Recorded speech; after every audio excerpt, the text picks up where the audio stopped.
ഞാനിന്നിവിടെ ഞങ്ങളിന്ന് ചാമ്പ് വെട്ടി. ചാമ്പിനകത്ത് ഒന്നുമില്ല. അപ്പോൾ അതിൻ്റെ ഈ താഴെയുള്ള ചാമ്പിൻ്റെ മൂടിൻ്റെ ഭാഗം ഉണ്ടല്ലോ, അതിന് ഞങ്ങൾ നല്ലതായിട്ട് ഞാൻ എടുത്തു ചെത്തിയിട്ട് ഞങ്ങൾ അടുപ്പിൽ വെച്ചൊന്ന് വേവിക്കാനുണ്ട്. അത് വേവയാണെങ്കിൽ മാത്രം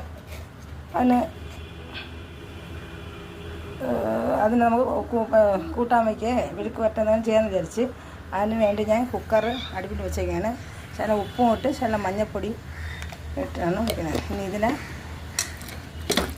ചേമ്പിന് അതിനകത്ത് കുറച്ച് എണ്ണയും കൂടി ഒഴിച്ചാൽ ചൊറിച്ചിൽ എന്തെങ്കിലും ഉണ്ടെങ്കിൽ മാറുമല്ലോ. കുറച്ച് എണ്ണ കൂടി ഇട്ട് വെച്ച് വേവിക്കണം. ഇതിൽ കൂടെ കുറച്ച് എണ്ണ ഇട്ട് എങ്ങനെയെന്ന് അറിയില്ല. ഞങ്ങളിങ്ങനെ ചെയ്യാൻ പോയാണ്. അടുത്ത എന്താണ് പരിപാടിയൊന്നും അറിയില്ല, എങ്ങനെയാണെന്നും അറിയില്ല. നമ്മളൊന്ന് പരീക്ഷിച്ച് നോക്കണേന്ന്. അത് വേവയാണെങ്കിൽ മാത്രമേ ഉപയോഗിക്കാൻ പറ്റുള്ളൂ. അത് ആദ്യമായിട്ടാണ് ചെയ്യണത്. ഇങ്ങനെ ചേമ്പും കിഴങ്ങില്ല, വലിയ ചേമ്പായിരുന്നു. അതിൻ്റെ തൈകൾ വന്ന് അതിൻ്റെ വിത്തെല്ലാം ഇതായി. ചേമ്പും കിഴങ്ങെല്ലാം വിത്തായി പൊടിച്ചു.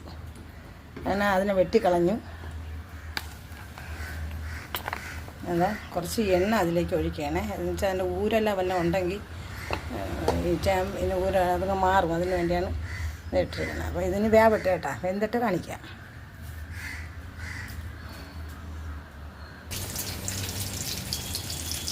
ചേമ്പും കിഴങ്ങ് നല്ല വെന്തു. ചേമ്പും കിഴങ്ങിൻ്റെ നമ്മൾ മണയെന്നാണ് പറയണത്. മറ്റുള്ളത് എന്താണ് പറയണമെന്ന് അറിഞ്ഞൂടാ. അതാ വേവിച്ച് വെച്ചിങ്ങനെ വെന്തു. ചിലത് വെന്ത്, ചിലത് അങ്ങനെ അത്ര വെന്തില്ല. വേവിച്ച് വെച്ചാൽ പിന്നെ അരപ്പരച്ച് വച്ചിരിക്കണം. കടു വറുക്കുന്നു. ഇനി അതിലിട്ട് വെന്തി എടുക്കും. ഇത് ഇങ്ങനെ ഇതിൻ്റെ നമ്മൾ മണയെന്നാണ് അതിന് പറയുന്നത്. അതിൻ്റെ മൂട് ഭാഗമാണ് ഇത്. ചേമ്പുകിഴങ്ങ് കിട്ടിയില്ല, എല്ലാം വിത്തായി ചീഞ്ഞു ഇതായി പൊടിച്ച് നിൽക്കുന്നു. അതാണ്. എല്ലാവരും ഇത് കഴിച്ചിട്ടുണ്ടോ? കഴിച്ചിട്ടില്ലാത്തവർ ചിലത് വേവൂല. ഇതിപ്പം വെന്തതാണ്, നല്ല വെന്തിരിക്കണം. അതാണ് ഞാൻ ഇടാൻ പോകുന്നത്. എല്ലാവരും ഇത് വെച്ച് കഴിക്കണം കേട്ടോ. കഴിച്ച് നോക്കണം, ഒരു പ്രാവശ്യമെങ്കിലും വെച്ച് നോക്കണം എങ്ങനെയാണ്.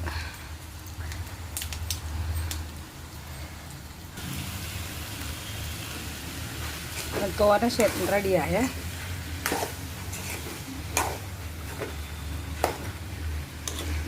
തോരൻ റെഡിയായി. ഇതാണ് ഇന്നത്തെ ചോറിൻ്റെ സ്പെഷ്യൽ. ചേമ്പും ചേമ്പിൻ്റെ മൂടാണ്. അതിൻ്റെ തോരനാണ് വരുന്നത്. ഇതാണ് ഇന്നത്തെ സ്പെഷ്യൽ. വച്ചിട്ടില്ലാത്തവർ കുറച്ചെങ്കിലും എടുത്ത് വച്ച് നോക്കണം. ചിലത്